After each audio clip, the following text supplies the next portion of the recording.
Welcome to Simon's Car Fix. Today we'll be showing you what does a multi misfire cylinder mean.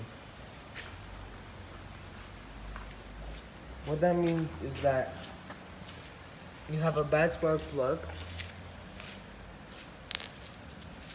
a bad ignition coil, and the bad spark plug cables. And you're going to need to change all three of those. Thank you for watching.